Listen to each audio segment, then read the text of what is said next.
একসময় ফুরফুরার পীর মোজাদ্দেদে জামান দাদা হুজুর পীর কেবলাও এই মাদ্রাসায় পড়াশোনা করেছেন।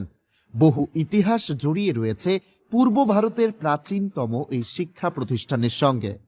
হুগলি জেলার জাঙ্গিপাড়া বিধানসভার সীতাপুর গ্রামে 1751 সালে তৎকালীন নবাব আলীবর্দী খাঁর হাত ধরে গড়ে উঠেছিল সীতাপুর এন্ডাওমেন্ট সিনিয়র মাদ্রাসা। শোনা যায় তৎকালীন পূর্ব ভারতের একমাত্র সংখ্যালঘুদের শিক্ষা প্রতিষ্ঠান ছিল এই সীতাপুর মাদ্রাসা, যা এখনো চলছে সগৌরবে। 2024 সালে 273 বছরে পা রাখল বাংলা তথা পূর্ব ভারতের প্রাচীনতম এই প্রতিষ্ঠানটি। পার করেছে কয়েক শতাব্দী, দেখেছে নবাবদের যুগ থেকে ব্রিটিশ আমল। বর্তমানে পশ্চিমবঙ্গ মাদ্রাসা শিক্ষা পর্ষদের অধীনে পঠন পাঠন চলছে এই মাদ্রাসায়। এই মাদ্রাসার সঙ্গে জড়িয়ে রয়েছে বহু ইতিহাস। বিখ্যাত ইংরেজ লেখক জর্জ টোয়েনবি তার লিখিত বই a sketch of the administration of the Hooghly district from 1795 to 1845 বইয়ের 119 এবং 120 পৃষ্ঠায় মাদ্রাসা প্রতিষ্ঠা সম্বন্ধে লিখেছেন।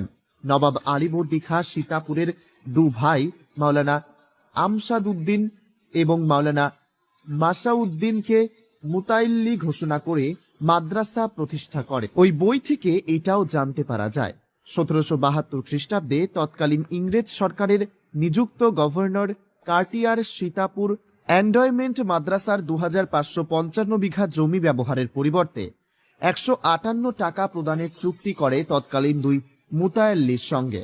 1839 সালে ইংরেজ সরকার নিজেরাই এই মাদ্রাসার পরিচালনার উদ্যোগ নিয়েছিল, কিন্তু তৎকালীন মুতায়াল্লি আলী হাফিজ সাহেব সরকারের কাছে আবেদন জানান মুতায়াল্লির ক্ষমতা খর্ব না করার।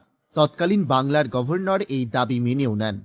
ইংরেজ আমলে ফার্সি ভাষার অনুবাদক হিসাবে এই মাদ্রাসাকে ব্যবহার করত ইংরেজ সরকার। 1872 সালে এই এন্ডাওমেন্ট পরিচালনার জন্য তৎকালীন বাংলার গভর্নর হুগলির কালেক্টরকে নিয়ে একটি কমিটি গঠন করে দেয় এবং কলকাতা মাদ্রাসার সিলেবাসে অন্তর্ভুক্ত করে দেয় সীতাপুর মাদ্রাসাকে। 1837 সালে হুগলি কলেজের প্রাথমিক শিক্ষা কেন্দ্র হিসেবে পরিচালিত হতে থাকে। 1913 সালে মুতায়াল্লি মাওলানা আব্দুল হক এর আমলে জুনিয়র মাদ্রাসার পঠন পাঠন শুরু হয় সীতাপুর মাদ্রাসায় এবং 1964 সালে ভারত স্বাধীনের পর তৎকালীন মুতায়াল্লি মাওলানা আবুল বারকাতের উদ্যোগে সিনিয়র মাদ্রাসায় রূপান্তরিত হয়। পরবর্তীতে 2010 সালে উচ্চ মাধ্যমিক হিসেবে পশ্চিমবঙ্গ মাদ্রাসা শিক্ষা পর্ষদের অধীনে পঠন পাঠন শুরু হয়।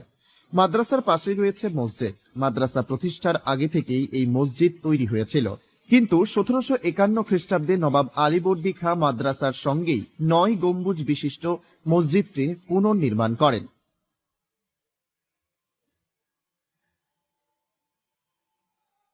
সীতাপুর এন্ডয়মেন্ট মাদ্রাসাতেই প্রাথমিক শিক্ষা পেয়েছেন ফুরফুরা শরীফের পীর তথা মোজাদ্দেদে জামান দাদা হুজুর পীর কেবলা। এছাড়াও বাংলা তথা ভারতের বহু পণ্ডিত শিক্ষাবিদ সীতাপুর মাদ্রাসা থেকেই তাদের প্রাথমিক শিক্ষা গ্রহণ করেছেন। তৎকালীন পূর্ব ভারতের একমাত্র মাদ্রাসা শিক্ষা প্রতিষ্ঠান ছিল সীতাপুর মাদ্রাসা। কলকাতার আলিয়া মাদ্রাসা এবং হুগলি মাদ্রাসার থেকেও প্রাচীনতম এই শিক্ষা প্রতিষ্ঠান। মাদ্রাসার পাশাপাশি এন্ডয়মেন্ট এর অধীনে একটি হোস্টেলও গড়ে দিয়েছিলেন নবাব আলীবর্দী খাঁ। নবাবী যুগ থেকেই রাজ্যের বিভিন্ন জেলা থেকে ছাত্ররা এই হোস্টেলে থেকে পড়াশোনা করে আসছে, যদিও সেই হোস্টেলের বর্তমানে ভগ্নদশা। পাশেই 2015 সালে বর্তমান রাজ্য সরকার 1,10,00,000 টাকা ব্যয়ে 50 আসন বিশিষ্ট একটি হোস্টেল নির্মাণ করে দিয়েছেন। বর্তমানে সেখানেই ঘেঁষাঘেঁষি করে প্রায় 150 ছাত্র থাকছে। এন্ডয়মেন্টের মধ্যেই রয়েছে লাইব্রেরি থেকে শুরু করে মুসাফিরখানা। লাইব্রেরিতে বহু পুরনো দুর্মূল্য কিতাবও রয়েছে। বর্তমানে এই মাদ্রাসায় প্রায় 1200 ছাত্রছাত্রী পড়াশোনা করছে। শিক্ষক রয়েছেন প্রায় 15 জন। মাদ্রাসার বহু প্রাক্তন ছাত্র বর্তমানে মাদ্রাসার শিক্ষক। 2024 সালে 273 বছরে পা রাখল বাংলা তথা পূর্ব ভারতের প্রাচীনতম এই শিক্ষা প্রতিষ্ঠানটি। এখনো সগৌরবে চলছে এই মাদ্রাসা। প্রতি বছর এই মাদ্রাসা থেকে মাধ্যমিক এবং উচ্চ মাধ্যমিকে ভালো ফলাফল করে সীতাপুর মাদ্রাসার ছাত্রছাত্রীরা বর্ষপূর্তি উপলক্ষে বিভিন্ন অনুষ্ঠান চলছে মাদ্রাসা প্রাঙ্গণে। ছাত্রছাত্রীদের নিয়ে 273 বছর পূর্তি বিভিন্ন সাংস্কৃতিক অনুষ্ঠানের মাধ্যমে পালন করছেন শিক্ষক শিক্ষিকারা।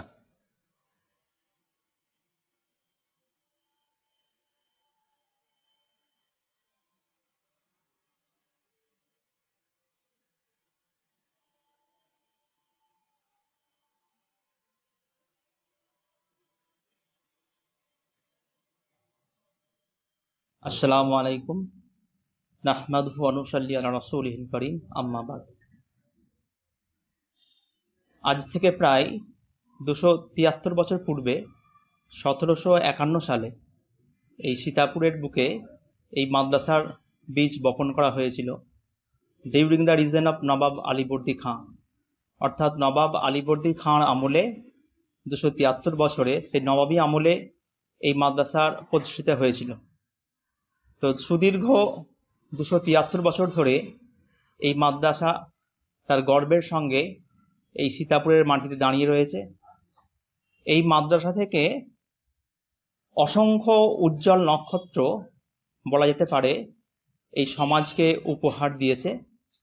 তো তার মধ্যে সব থেকে যেটা আমাদের গর্বের ব্যাপার, যার কারণে ফুরফুরা শরীফের পরিচিতি সারা ভারতবর্ষের বুকে, সেই ফুরফুরার পীর, আমাদের সকলের পীর, যাকে আমরা দাদা হুজুর বলে পরিচিত, পীর আবু বকর সিদ্দিকী রহমতুল্লাহ আলাইহে, তিনি এই প্রতিষ্ঠানের ছাত্র ছিলেন। প্রতিষ্ঠাতার সময়ের দিক থেকে যদি আমরা বিচার করি তাহলে দেখা যাবে যে এটি শুধু পশ্চিমবঙ্গ নয়, পশ্চিমবঙ্গ তথা পূর্ব ভারতের সব থেকে প্রাচীন প্রতিষ্ঠান। বর্তমানে এই প্রতিষ্ঠানের ছাত্রছাত্রী দাঁড়িয়েছে প্রায় 1200-র অধিক। তো আমরা ধারাবাহিকভাবে এই মাদ্রাসার শিক্ষক শিক্ষিকা মিলিতভাবে একটা বন্ধুত্বপূর্ণ পরিবেশ তৈরি করে আমরা পড়াশোনাটা এখানে প্রোভাইড করে থাকি। শুধু এই সীতাপুর এলাকা নয়, সীতাপুর এলাকা তো বটেই, পশ্চিমবঙ্গের বিভিন্ন জেলা থেকে ছাত্ররা এখানে অধ্যয়ন করতে আসে। বিশেষ করে 24 পরগনা, হাওড়া, নদিয়া, হুগলি তো রয়েছে। শুধু তাই নয়, শুধু পশ্চিমবঙ্গই নয়, পশ্চিমবঙ্গের বাইরেও ভারতবর্ষের বিভিন্ন রাজ্য থেকে, আসাম, ত্রিপুরা, সেই সমস্ত রাজ্য থেকেও এখানে শিক্ষালাভ করতে আসে। তো আমাদের এই প্রতিষ্ঠানের সঙ্গে আবাসিক শিক্ষার একটা ব্যবস্থা রয়েছে। এই প্রতিষ্ঠান 1751 খ্রিস্টাব্দে প্রতিষ্ঠিত হয়েছে। আবাসিক হোস্টেল যেটা, সেই হোস্টেলটা এই প্রতিষ্ঠানের সঙ্গে সঙ্গেই চালু রয়েছে। যখন প্রতিষ্ঠান তার পথ চলা শুরু করেছে, সেই প্রথম থেকেই এই প্রতিষ্ঠানের পাশাপাশি আবাসিক হোস্টেলের পথ চলা শুরু হয়েছে। আমাদের এই বন্ধুত্বপূর্ণ পরিবেশ সৃষ্টি করার মাধ্যমে শিক্ষাদান করা হয় বলি মনে হয় যে আমরা পশ্চিমবঙ্গে মাদ্রাসা বোর্ড যে প্রত্যেক বছর এক্সাম আয়োজন করেন, সেখানে আমাদের নজর কাড়া ফলাফল আমাদের ছাত্রছাত্রীরা করেন। উল্লেখযোগ্য, 2019 সালে এই প্রতিষ্ঠান থেকে ফাজিল সেকশানে হাবিবুল্লাহ প্রথম স্থান অধিকার করেছিল। এই রকম প্রত্যেক বছরই কম বেশি 2-1 ছাত্র অথবা ছাত্রী আমাদের মাদ্রাসা বোর্ডের 1 থেকে 10-এর মধ্যে র্যাঙ্ক করে। যেমন উদাহরণস্বরূপ গত বছরই নবম স্থান, ফাজিল সেকশানে নবম স্থান এবং পঞ্চম স্থান অধিকার করেছিল। এখানে সরকারি প্রতিষ্ঠানে যে সমস্ত সুযোগ সুবিধা ছাত্রছাত্রীরা পায়, এখানে প্রত্যেকটি সুযোগ সুবিধা আমরা ছাত্রছাত্রীকে দিয়ে থাকি, এবং সেটা আমরা দিই না, পশ্চিমবঙ্গ সরকার সেই সুযোগ সুবিধা ছাত্রছাত্রীদের করে দিয়েছেন। যেমন কন্যাশ্রী, সবুজ সাথী, তরুণের স্বপ্ন, এছাড়া বুকস, বই, খাতা, জুতো, ব্যাগ, সমস্ত কিছু